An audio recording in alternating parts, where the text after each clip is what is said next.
Hello and welcome to episode 126 of Can We Still Be Friends, a podcast where two friends stopped arguing about movies and started working through them together. I'm Nate Goss, here with Ryan Ebling. This episode, as we work through our tour of five-star movies, we're watching one of my all-time favorites, Amadeus, the 1984 classical music biopic directed by Milos Forman.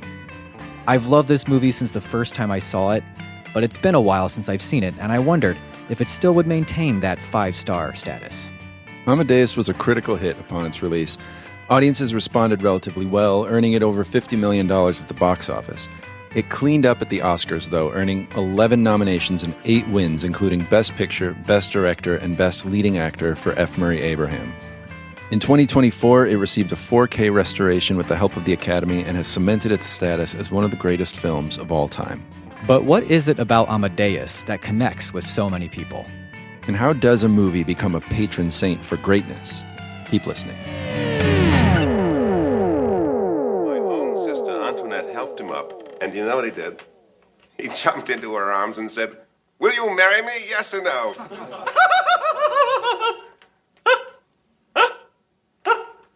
You know all these gentlemen, I'm sure. The Baron Van Swieten. I'm a great admirer of yours, young man. Oh, thank you. Kapellmeister Bono. Signore. My pleasure. The director of our opera, Count Orsini Rosenberg. Oh, sir, yes, the honor is mine. Absolutely. And here is our illustrious court composer, Maestro Salieri.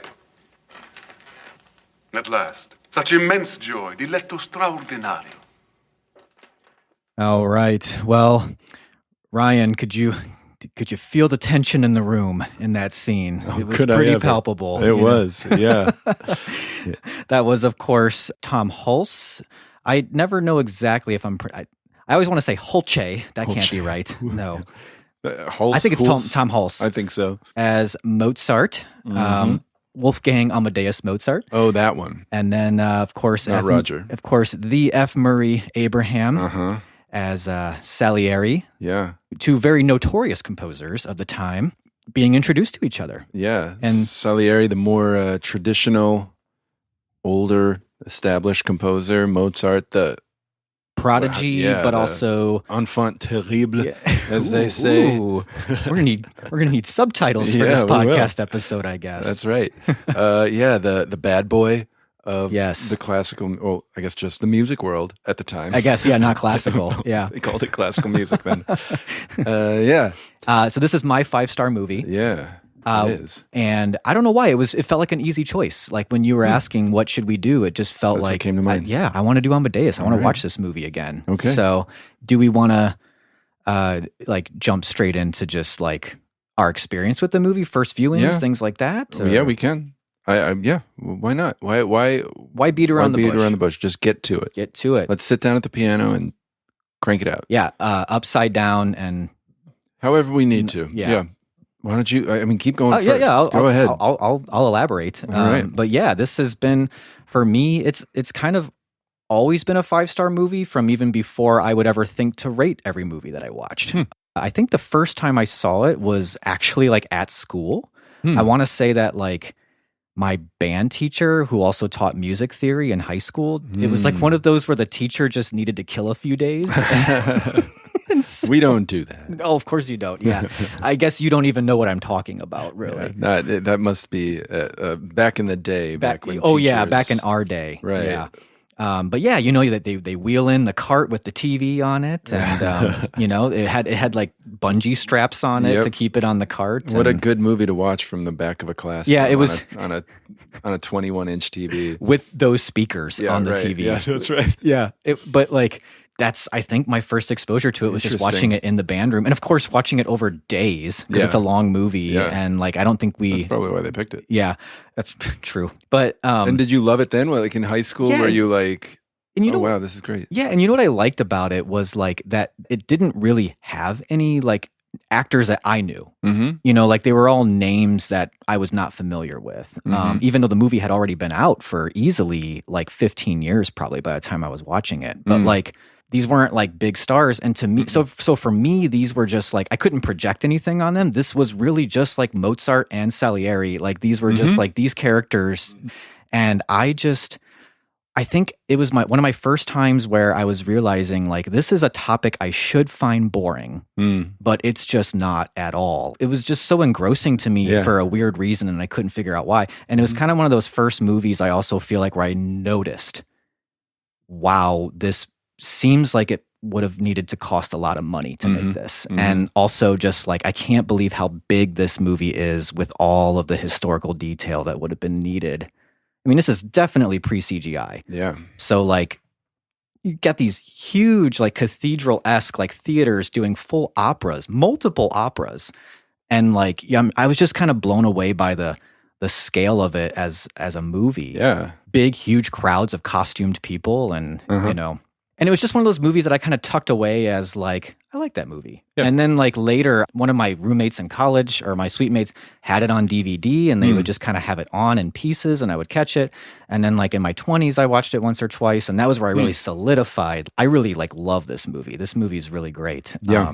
But it had been a while. Yeah. So I didn't know. And we're doing this 5-star thing. And I think part of the 5-star thing is if it's been a while, we're not the same. We're not the same people. Exactly. We're not the same people we were in our 20s. And is this still going to be that 5-star movie for me? Yeah, right.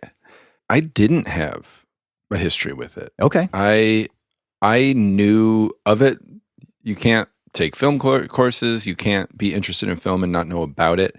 The iconic poster, DVD, VHS cover, like, you know, I had seen that all over the place. And I'll be honest, it didn't make me want to see it. Well, if my band teacher hadn't forced us to watch it in class, I don't think I would have pulled it off the shelf. Yeah. And I had a lot of assumptions just as a classical biographical movie. Sure. How interesting is this going to be?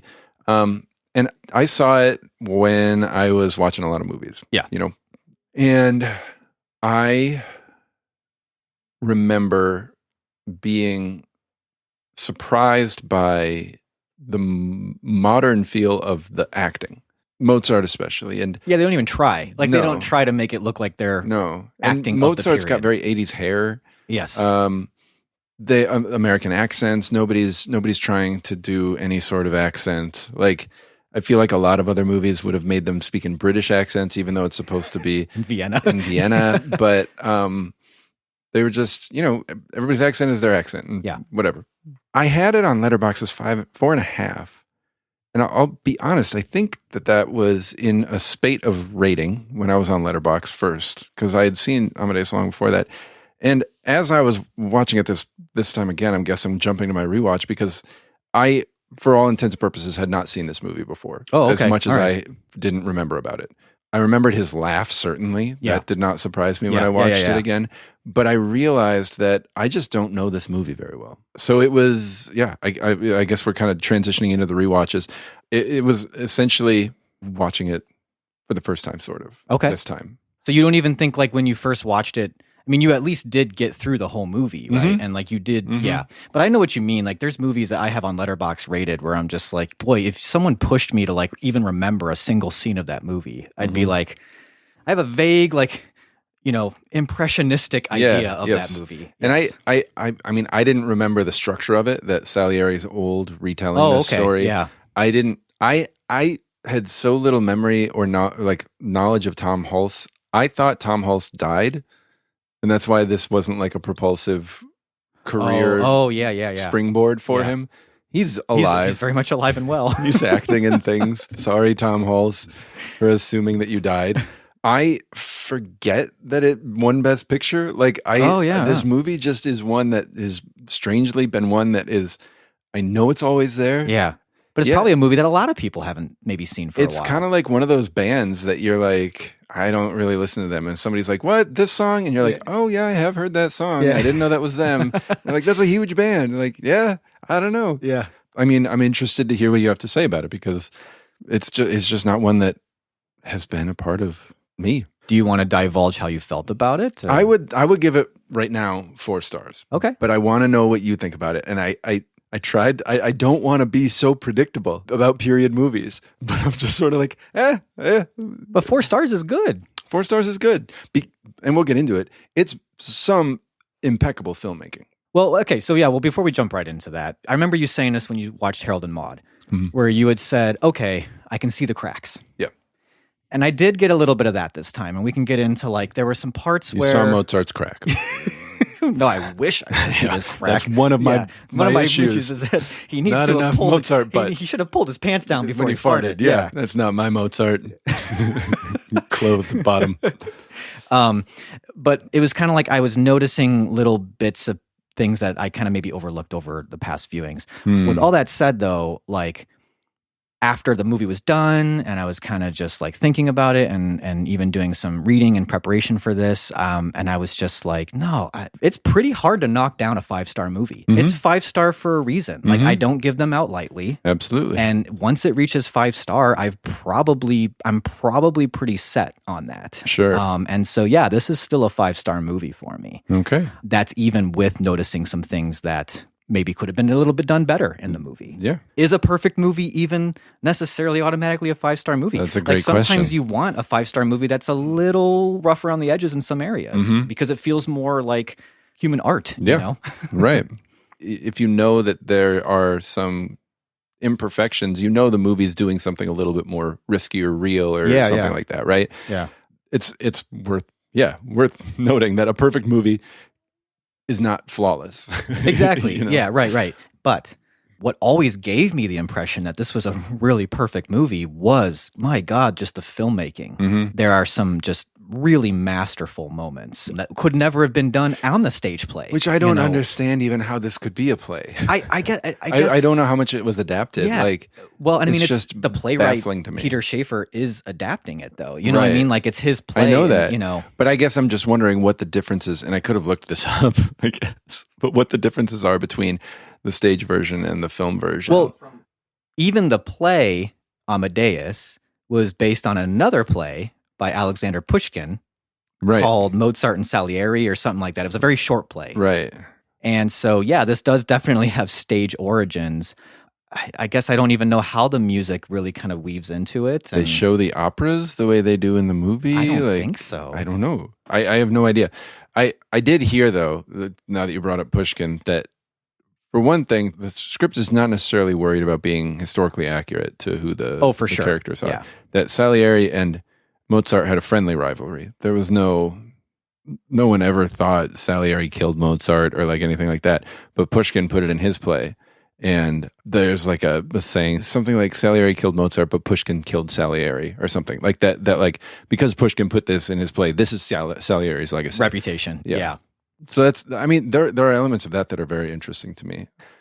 We can get into that later, or I can just say what my thought is now, which is that it reminded me a lot of Hamilton, which, you know, it's predicated on the idea that Burr and Hamilton kept butting heads throughout the years, that Alexander and Angelica had this lost love and like all these other things, which, yes, Hamilton and Burr interacted, but they weren't so inextricably intertwined.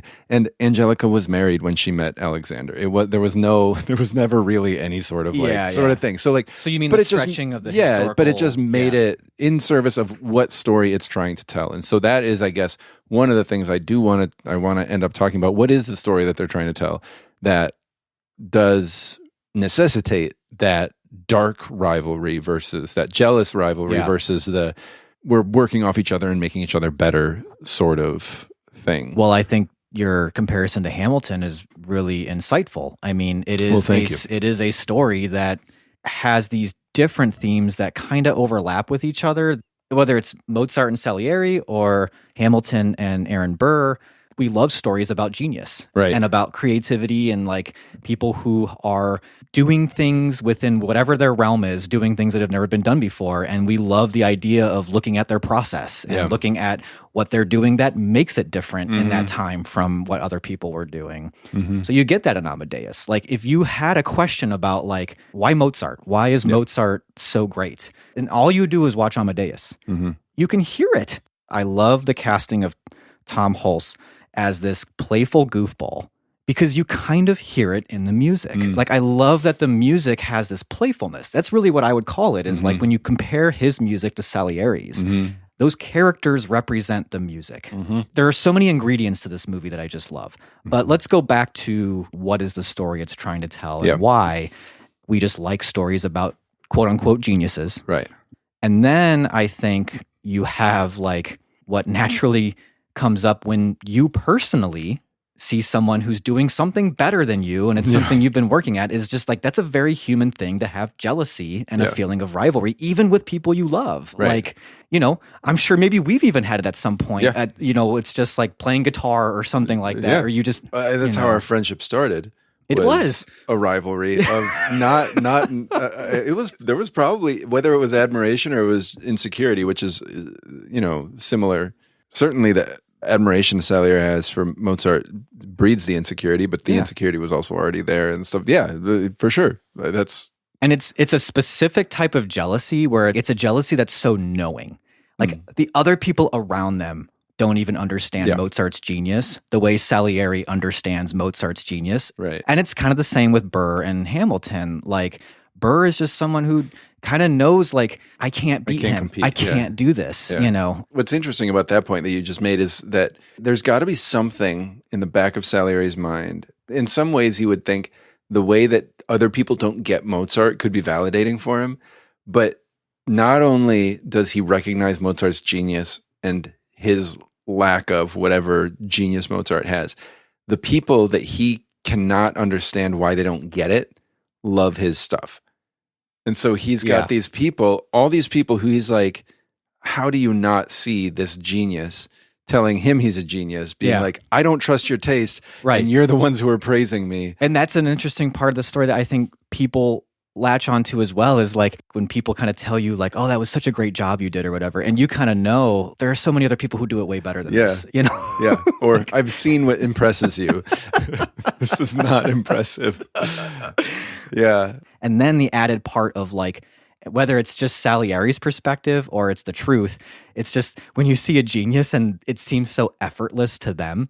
But the insult of, not only do I compose things that are way better than Salieri's, but like, I've heard your piece once. Maybe we should try it like this. And it's like immediately better than anything Salieri could have ever written. And it really is Tom Hulce's great performance. Oh my with gosh, just little, he's so good. Like, just keeping you so in the dark as to whether or not he knows how what he's saying is needling him, to say, like, oh, and then he plays it, and then he's like, and then it just repeats, right? The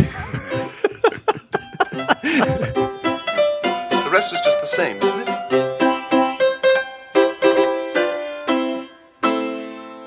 It doesn't really work, does it? Did you try?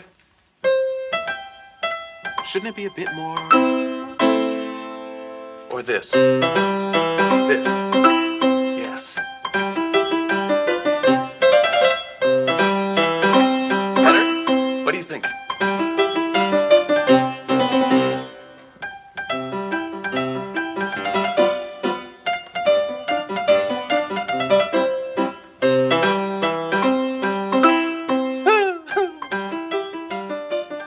So you could tell the story of like a band like Nirvana, and I'm sure Nirvana had a million Salieris, like people from the grunge scene who were just like, why Nirvana? Even though it was like, undeniably hookier, they had that X factor. Maybe it's not as great an analogy because I don't know that they had the otherworldly chops that Mozart has, but they had that thing that you didn't make it. You weren't Nirvana.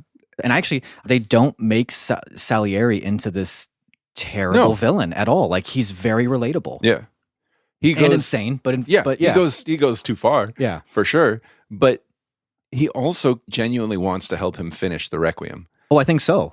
You know, like because he loves the art of it. Right. Well, and also because he wants to call it his own. He does want to take it. But in the moment, you feel he's like understanding that, like, this is his plan is, I want to take it. But once it starts happening, he starts seeing, oh my gosh, I need to help to get this out there. This needs to exist in the world.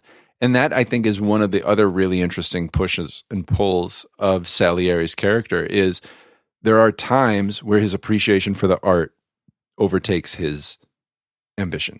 A lot of the initial reasons he goes to watch the operas is to do, recon on his opposition and to hopefully watch a failure. He wants to be there when Mozart fails. Yeah, but he every time he gets caught up in just how brilliant. Well, and what is that part where he talks about how he made it so a certain opera only played 5 times? Yeah. But he made sure he was there every time. Yeah.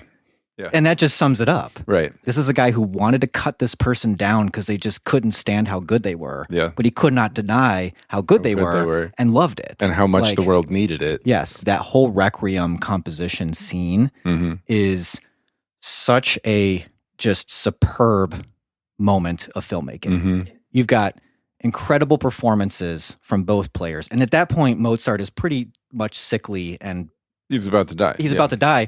But the genius is still there. Yeah. And I don't know. I think they had like earpieces in, but like they are composing it together in pieces. And then you've got the actual, like, it's like pulling the stems off of the music, like just the solo pieces. So you as a viewer are like, oh my God, that's a really interesting decision. Yeah. And then you get the comedy of Salieri being like, you move too fast. Kind of just whining. First bassoon, tenor trombones with the tenors. Not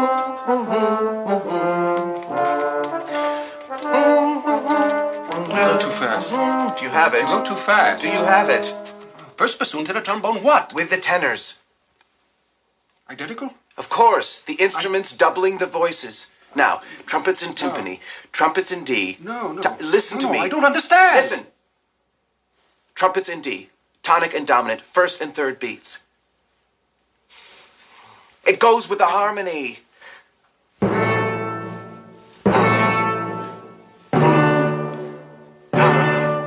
Yes.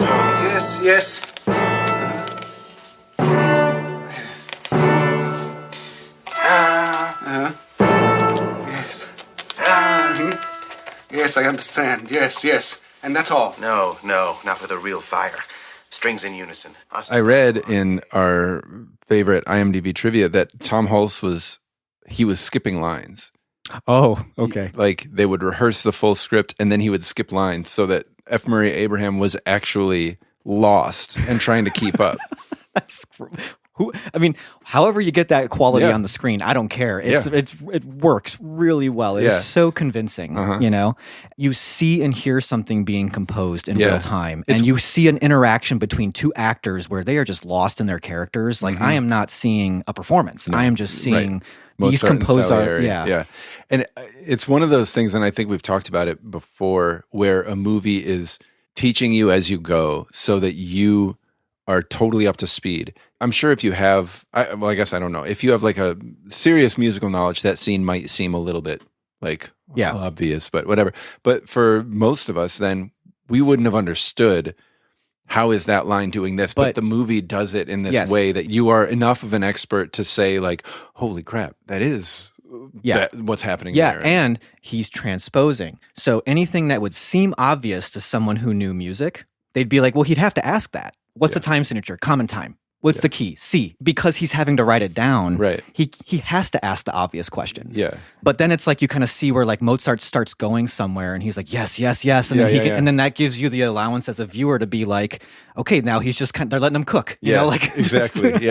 It reminds me of like A Star Is Born when Bradley Cooper's character plays Lady Gaga's song for the first time. Okay, yeah. But he put 2 of her songs together without like telling her he was doing it.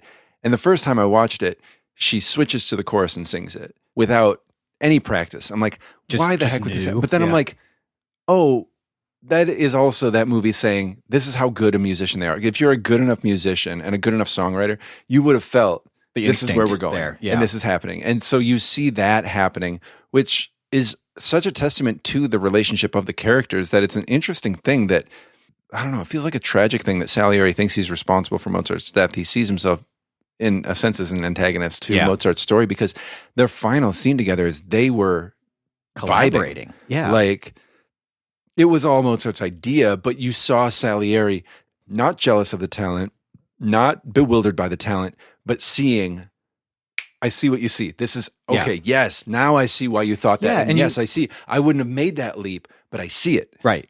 And you almost wonder, like, oh man, it's just like if they would have had more time to collaborate, would Salieri have gone on to just do some? Because they could have vibed off each other. Could Salieri have actually learned and progressed and become the talent he thought was only God-given and not worked for. Now, this is all in the movie world we're talking about, because obviously historically it's just not really a thing, Right. But it is, to me, like I felt that jealousy actually hurts even the person who's mediocre. It hurts their creativity. Yeah.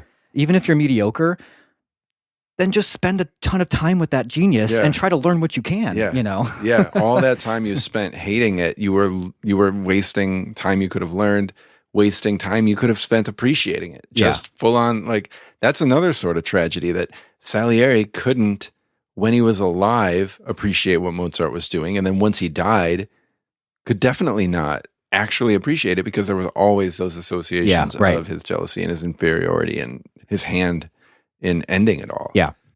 I don't know if we need to identify the thesis of the movie, but one of the things that comes through in that is just the really inhibiting effect that believing in the way it's always been done and the way the believing in, I don't want to say decorum, because certainly decorum has taken a hit in American society that has been damaging, but the way that you can be bound by the structures that structure, are and within the opera world that we're talking about, there were definite structures. And by seriousness, taking yourself too seriously. Oh, yes. I think. Yeah. Why did Mozart find a greater audience in the vaudeville stage?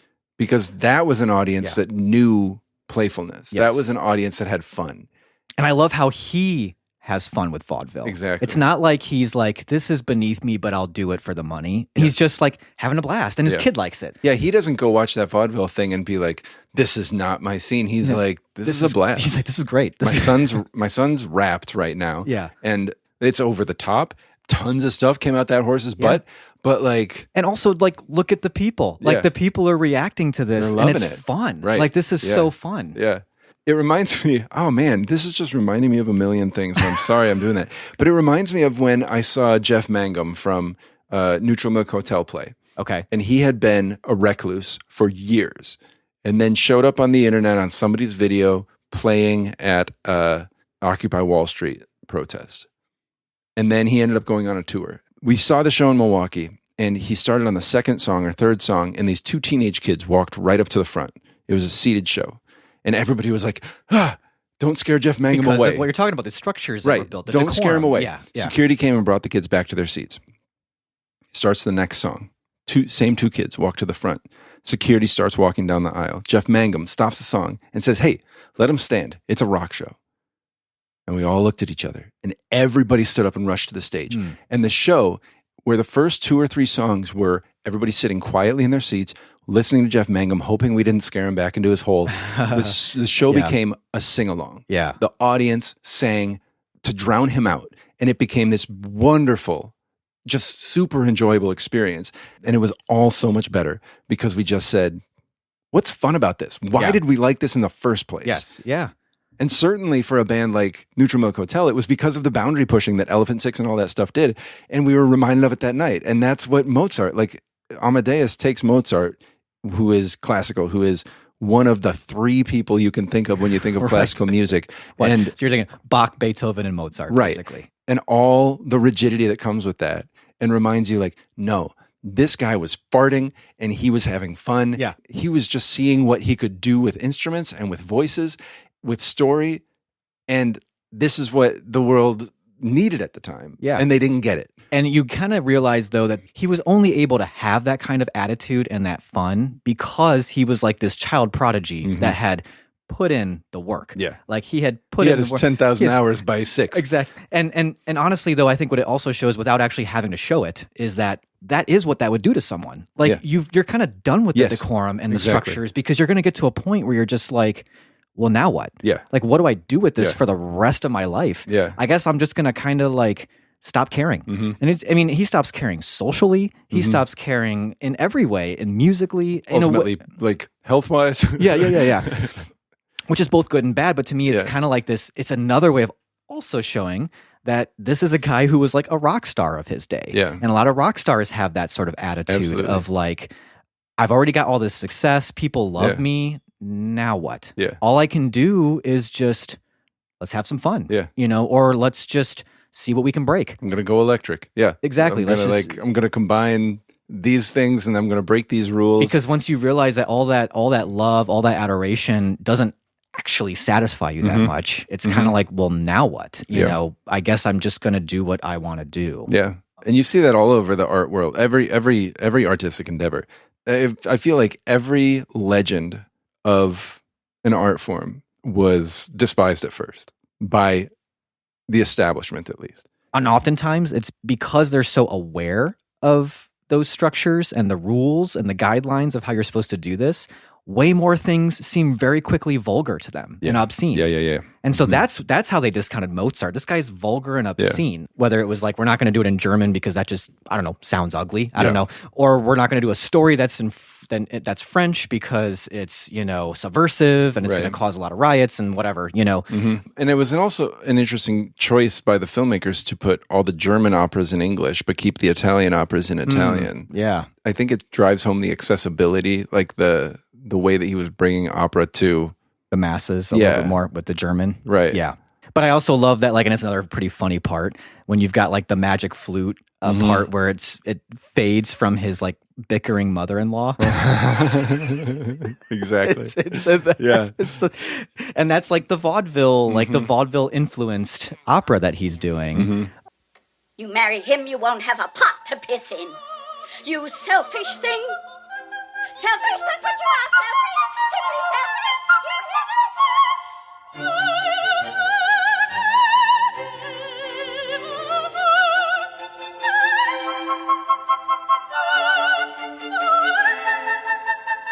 The performance that it fades into is just this vocal acrobatics that Oh it's my just gosh, in yeah. awe of. Yeah.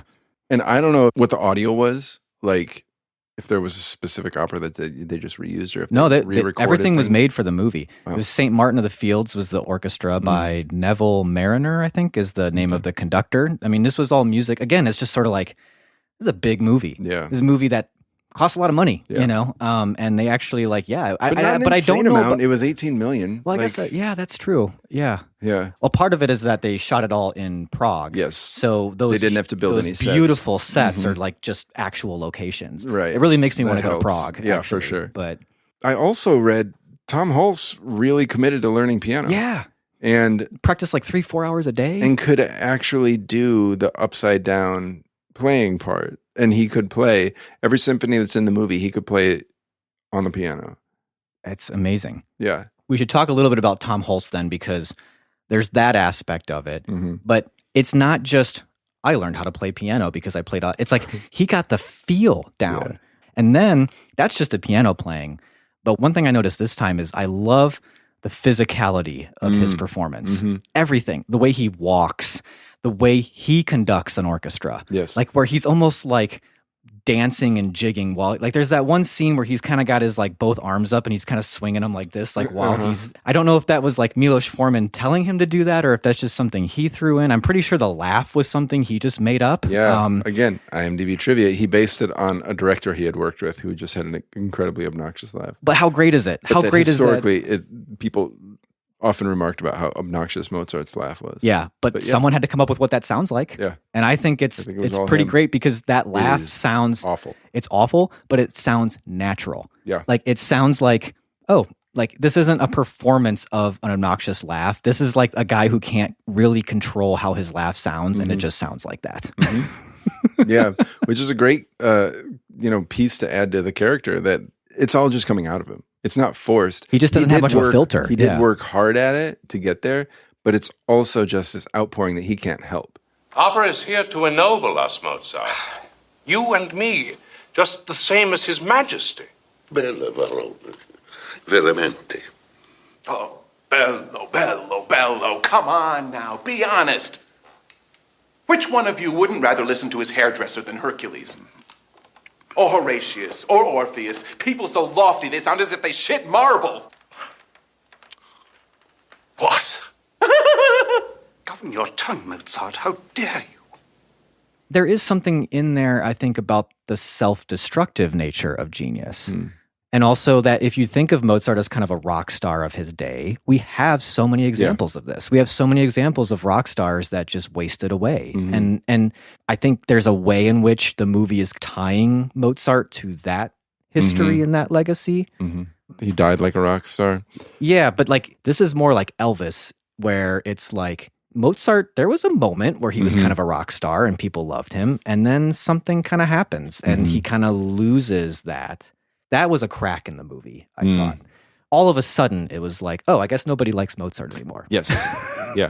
Like, he's not the darling. All the way through, like halfway through the movie, it's like, everybody loves Mozart. He's a genius. He can't do anything wrong. Anytime we think he's going to do something wrong, he ends up blowing up our expectations. Right. And even the emperor loves him for it. And then all of a sudden, it's kind of like thrown into the kind of vaudeville side of things. That he's like, he's like, that he's all alone. And then he's kind of all alone. He's dying. And then like by the end, nobody's even showing up to his funeral. Right. And it's like, well, that was a little quick. Even though it is already a very long movie, it probably could have taken some time to kind of show that progression. Yeah. You know, it has two leads. And when it needs to pick one, it picks Salieri. Yeah, that's true. And there's a little bit of detriment there. It's interesting. Both Tom Hulce and F. Murray Abraham were nominated for Best Lead Actor. Because how could you possibly call Mozart supporting actor? Right, right. But the way it plays out, it is Salieri's story. But I do wonder why it's called Amadeus and not Mozart or Wolfgang. Oh, that's true. Yeah. I don't know. What does Amadeus mean? Well, it looks like Amadeus, I'm looking it up right now. It's Latin from the words ama, the imperative of the word amere, to love, and deus, God. Yeah. So that is, I think, the reason why it's called Amadeus. Of course. Because Salieri, and we haven't even talked about this yet, is all the theological stuff that's wrapped up around this, and how Salieri sees this as somehow the work of God in all of this. And how he considers talent to be bestowed. That talent is a sign of God's love for you, and the use of the talent is a sign of love for God, for Salieri. And so the whole thing throws him into question. I've been creating this stuff to show you how much I love you, God, and you show your love to Mozart, who does not give a shit about showing this love to you. This clown. Yeah, that's interesting. That is yet another layer that if you want to kind of watch the movie through that entire lens. Yeah, absolutely. You could do that, and that you're really exploring your ideas about the way that God works. But I think it's also a defining characteristic of Salieri that he loves music and he loves God. Well, that he professes to love. Maybe he loves something else. But you could also make the argument he really does, at the end of the day, only love music and God. And he feels betrayed by both. Yeah, right. It's tragic. Yeah. And I think that's why he's so relatable. Uh-huh. Yeah. He's the patron saint of mediocrity. Which could be like a real triumphant moment, and it kind of plays as such, but then given his setting, given his circumstance, it's not a triumph. No. Like, no, neither of these characters triumphs. No. You know? But there is something to be said for being somebody who is fine with their mediocrity. Right. And if he had been, he really could have come to a real high point in his love for music and for God. Mm-hmm. But like we were saying earlier, his jealousy, his discontent, his insecurity, all distorted and made ineffectual that love for music and for God. And it like you said, he felt betrayed by both. It ruined his relationship with both. And it was his fault, not music or God's. Right. And he could have had his love for God and music enhanced if he had not seen Mozart as a rival or has seen Mozart as a collaborator, like something. He could have, but he got in his own way. I think his understanding of how that love for those things works was a bit warped. Mm-hmm. The more God loves you, the better music you would write. I don't know, you know, like... Right. Yeah. Or is it more that at one point before Mozart, he kind of felt chosen by God? Like that God had... Because he talks about how his father didn't want him to be a composer. His father dies, and he sees that as his sign of like, I'm supposed to do this. Because his father died right after he said he wanted to do music. Mm-hmm. And I think that's really kind of something that we do a lot in our life, where we take these certain signs or these things that happen and we say, well, I guess this is what I'm supposed to do with my life, or I guess this is what I'm supposed to dedicate my entire life to. Mm-hmm. And then because I felt like I had this clear sign that I was supposed to do this, then I'm probably going to be the greatest at it. Yeah, right. And then, I can tell you that as a high school teacher, I see a lot of high school students who believe that. Yeah, exactly. I think it's a very human thing to do. It's just like if I felt there was some kind of, I'm not saying you have to believe in God, but some kind of calling or vocation, you're kind of like, it must be clear to me because I'm going to be great at it. Yeah. Mm-hmm. And then you get this guy who comes along who doesn't even seem to be thinking along those terms. Like, it's just kind of like, God, who? I don't know. This is just what my dad made me do. And it's really easy to be like thrown into dismay about everything. Right, yeah. Like, is this what I was supposed to be doing? Is God even out there? Does God care? Like, why? What is God playing a prank on me at this point? You know? At which point you relish your mediocrity. If you're going to still enjoy this, you've got to be okay with being mediocre. Yeah. I mean, 99% of us are not going to be geniuses at anything we do. And so you can keep hating the fact that you're not one of that very, very small minority of people, or you can enjoy what they're doing and enjoy what you're doing and just keep trucking. That should be the tagline on the movie DVD box. Amadeus, just keep trucking. Salieri. Yeah. I don't know if you care about this, but 1984, quite a year in movies. Amadeus not even in the top 10. I don't know where it ended up landing, but Beverly Hills Cop #1. Okay. Ghostbusters #2. Indiana Jones and the Temple of Doom. Gremlins. Karate Kid. Police Academy. Footloose. Romancing the Stone. Star Trek 3. And Splash. This is a time when people were going to movies. People were... I mean, like going to movies. Right. I mean, like you'd probably be going to like a movie every weekend and seeing something great. Yeah. What a year, 1984. But then I remember... You know what else came out in 1984? Well, not came out, but was released, was Ryan Ebling. Really? Yeah. 1984. Dropped. The Ryan Ebling, the new Ryan Ebling dropped. Yeah. Not a big hit. Well, it took time for people to understand and appreciate the Ryan Ebling. Yeah. The Nate Goss had already been out for a year. That's right.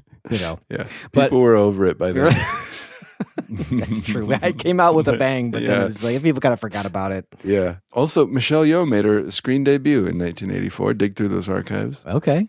In what movie? The Owl versus Bombo. Oh. I mean, of course I knew that. I was testing you. Yeah. A lot of people made their screen debuts in 1984. Kyle MacLachlan in Dune, Frances McDormand in Blood Simple. Dune came out in 84 then. Blood Simple, 84. That's right. I always forget how old that movie is. Yeah, it's very old. It's as old as Ryan Ebling. Jeez. Yeah. Johnny Depp in A Nightmare on Elm Street. Nightmare on Elm Street was 84. Dig through those archives. Jennifer Connelly in Once Upon a Time in America. What a year. 1984. Man. Amadeus should kind of start feeling more like Salieri. A little bit, at the other movies of 1984. What would be Amadeus's Mozart of 1984? That's a good question, actually. Of what you just said, I don't even know if it's a 5-star movie, but it hits that same pocket, and it's probably more playful, is The Karate Kid. You think The Karate Kid is the Mozart of 1984? to Amadeus's Salieri. I would tend to say that. Think about it. It's got to be something that Amadeus would find almost insulting. Do you know what I mean? Like Amadeus would have to look at Karate Kid and be like, "This is insulting." Well, but you cannot deny the legacy and the impact of the Karate Kid. Then I'm going to posit that Blood Simple is the Amadeus of 1984. Blood Simple is like because Blood Simple is unabashedly a crime. Yeah, Southern it's genre. Yeah, genre. Yep. With cheating on your spouse, with murder, with Southern cop tropes. The late great M. Emmett Walsh, who just recently passed away. Yeah, I'm gonna say Blood Simple is the Amadeus to Amadeus's Salieri. I think there's a case to be made for that one and for The Karate Kid. I'm going more The Karate Kid as in like the one that like. Let's be honest. More people have seen The Karate Kid than have seen Blood Simple. Well, yes, but also most people saw Karate Kid at the time. Blood Simple played for 5 nights. The Karate Kid got a standing ovation from the Emperor. That's true. The Karate Kid was the highest grossing movie of The Karate Kid would be the Emperor's choice.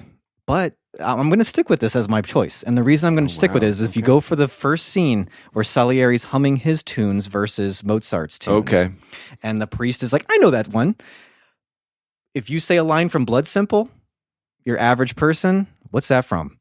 Yeah. You say a line from Karate Kid. Oh, yes, I know that one. I know the Karate Kid. That's true.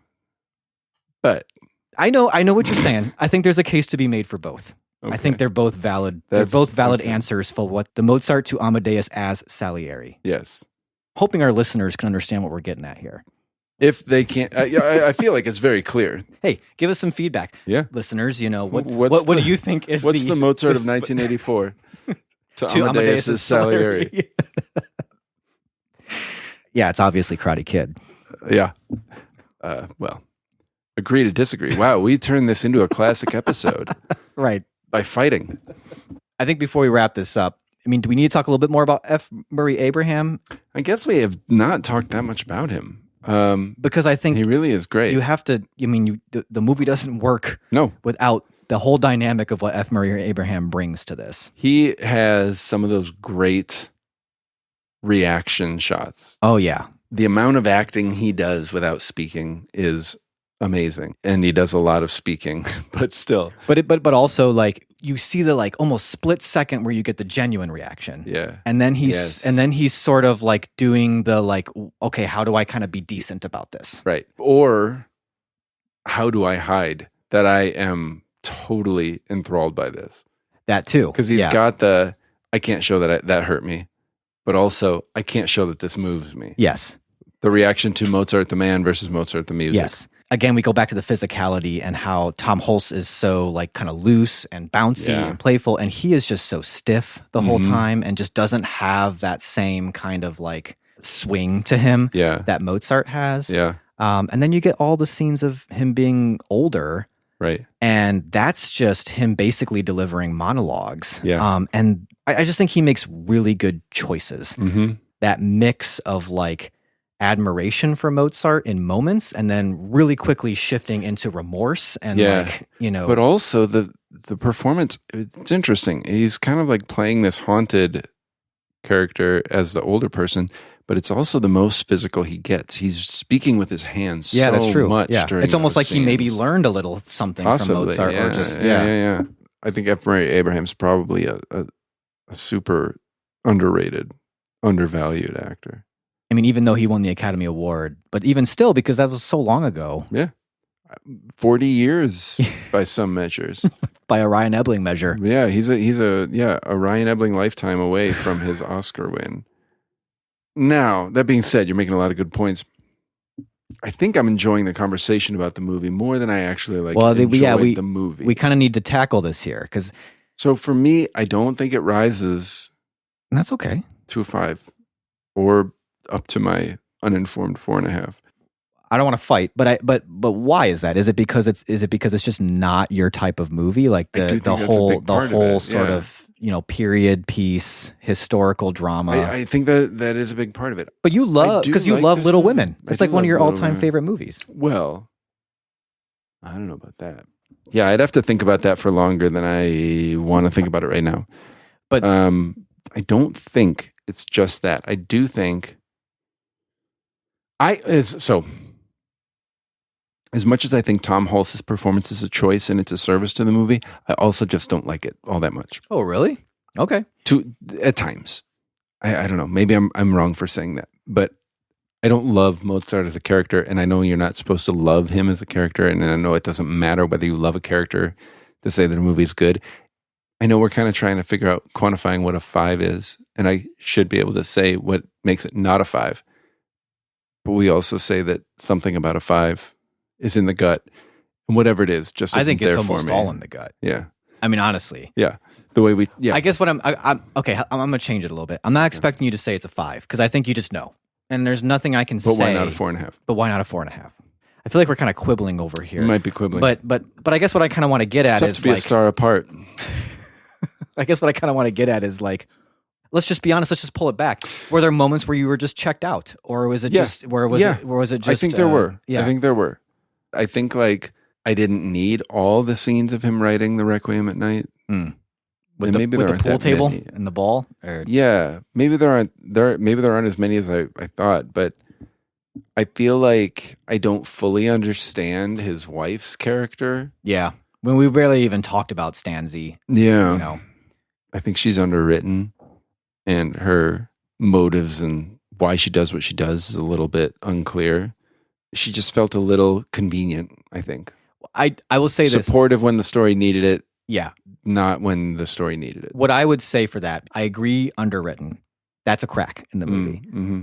I do think, though, that overall, the actual progression of her character, it makes sense to me. Sure. It starts with someone who just thought Mozart was fun. They're just having fun together, and they genuinely have an affection towards each other. I think then it's the mother-in-law that sort of pushes it into marriage. Okay. Reality sets in. Stanzi understands that genius is what's going to pay the bills. Yeah. So she has to kind of nurture it, but it's also killing him and destroying him and also making life miserable for her. And so she does reach a breaking point. Yeah, I don't know. I mean, not that there's not reasons for it. It's just one of the things that when I watched it took me a little bit out of it. Yeah. And I don't even know if I could identify what the weakest part of the movie is. I think it's all gut.